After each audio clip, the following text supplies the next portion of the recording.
I put the 4 most popular DIY chalk paint recipes to the test. We're going to check out how well they adhere, how well they level, and how well they compare to a name brand chalk paint. Let's go.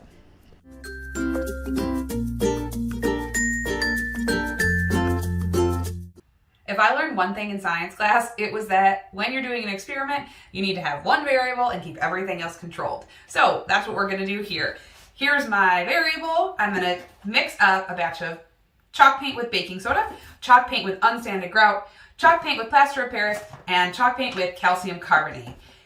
Other than that, everything else is the same. So I'm going to be using the same type of paint in a matte finish. When you're making DIY chalk paint, you want to make sure your paint is either matte or eggshell because we're going to have to top coat it no matter what. Besides that, I'm going to mix them up in the ratios, which I'll link in the description below.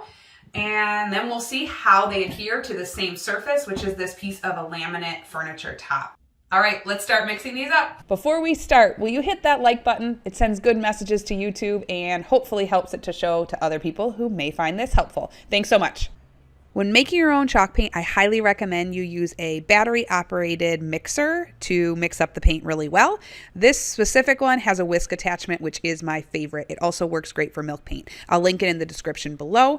If not, you can also add a marble to your glass jar and just shake it really well to make sure everything's mixed up. First up, baking soda. Mix 6 tablespoons of it with 2 to 3 tablespoons of water and mix that up really well. Then add 1 cup of paint and mix it again very well. At this point, you may need to adjust the water slightly to get the desired thickness that you'd like, but generally 2 to 3 tablespoons is going to be perfect.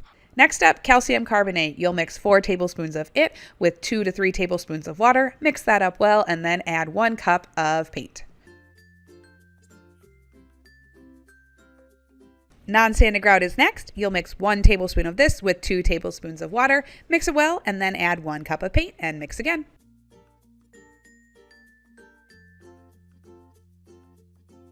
Finally, plaster of Paris, maybe one of the most popular DIY recipes. 4 tablespoons of it with 2 to 3 tablespoons of water. Mix that well and then add 1 cup of paint.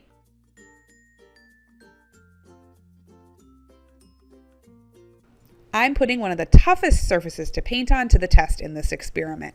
We're using a laminate top to a piece of furniture, and I am not sanding it, just cleaning it with TSP substitute, and then we're going to paint right on that. For comparison purposes, I painted a little strip of wall paint in the same sheen and brand as the ones I made the DIY chalk paint. I also used 3 different types of name brand chalk paint as comparison purposes as well. Before we talk about that comparison, let's paint our second coat. Be sure to mix up the paint really, really well if it's been sitting. All the sediments will go to the bottom, so make sure it's mixed well before painting again. We're painting on all 4 different types, and I did not sand in between. I always sand in between when I'm painting furniture, except when I'm using chalk paint. There's really no need because it's already texturized and it adheres so well to previous surfaces. Now that the paint's fully dried, let's compare them. Here's chalk paint 1, 2, and 3. For comparison purposes, we're going to look at chalk paint 3 because it's my favorite of the 3. And I'm not going to talk about the brands here because that's not what we're comparing. So if you look here, chalk paint 3 has a matte feeling. Pretty little texture though. It just kind of is almost like a smooth matte finish.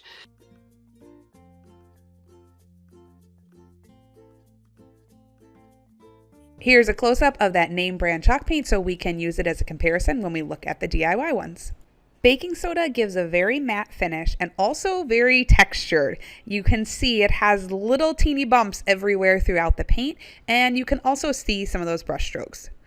For calcium carbonate, it's a much smoother finish. However, you still can see some of the brush strokes. They do not feel raised up, but visually they are there.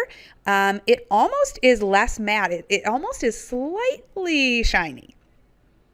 And try to ignore whatever I or my kids got stuck in the paint. Unsanded grout gives a pretty smooth finish with very minor brush strokes, and it feels very matte to the touch. Plaster of Paris feels very similar to the non-sanded grout. It's smooth with very little brush strokes and has a matte finish. The only difference is if you get really close to the paint, you can see teeny tiny white specks. I did not notice this on any of the others, but this one you can see it.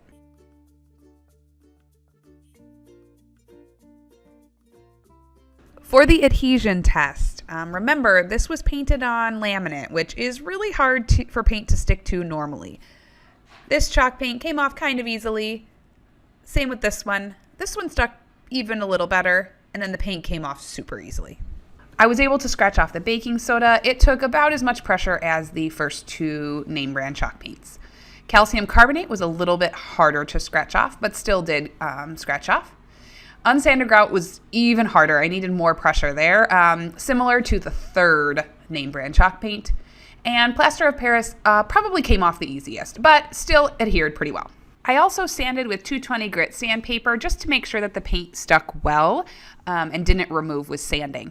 All of the chalk paint stuck really well, only with the exception of the paint. The paint started coming off almost right away with sanding, which is to be expected because wall paint just doesn't stick well to furniture and laminate.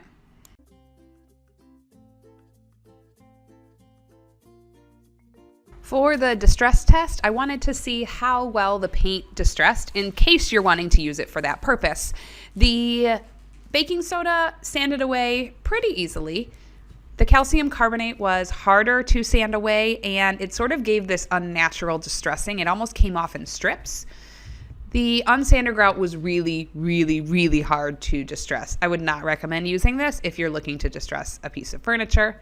Plaster of Paris was somewhat difficult to distress, sort of like all the rest of them, but it did give the most natural look when sanded down. So if you're looking to distress a piece, this one would be the best option.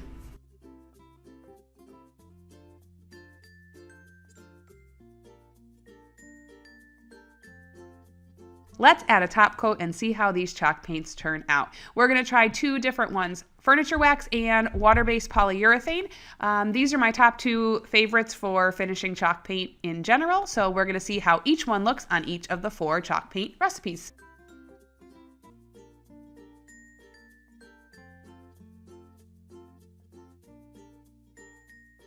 All right, let's do a final comparison with those top coats. For the baking soda, it's still very textured. It looks about the same under the wax and the clear poly.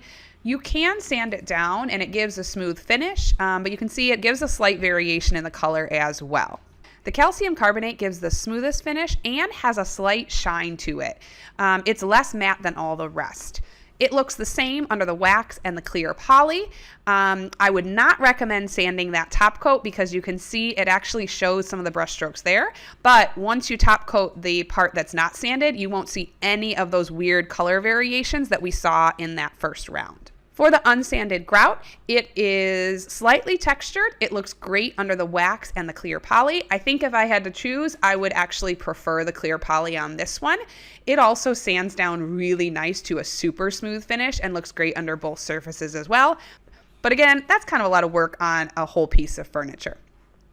For the plaster of Paris, it gives that matte finish again and is just slightly texturized, very similar to the unsanded grout. The wax covered up those white dots pretty well. You can hardly see them at all now. It was a little more evident in the clear poly. So if you are going to use plaster of Paris, I would actually recommend using wax finish because it seemed to hide those white dots really well. So which recipe was the closest to that name brand chalk paint and gave the best finish in my opinion? I would have to pick the unsanded grout. It finished so similarly to that name brand chalk paint and even adhered a little better than the actual chalk paint did. My second choice would be calcium carbonate, especially if you're looking for a very smooth finish, but that something that sticks well.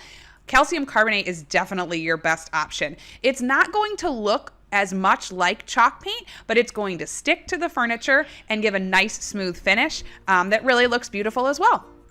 I sure hope this was helpful for you. I think this proves that it's entirely possible to make beautiful furniture paint with using wall paint from the hardware store. Just remember, grab matte, flat, or eggshell, and I would opt for a middle grade of paint. You don't need the most expensive, but I also don't grab the cheapest when I'm making my own DIY furniture paint.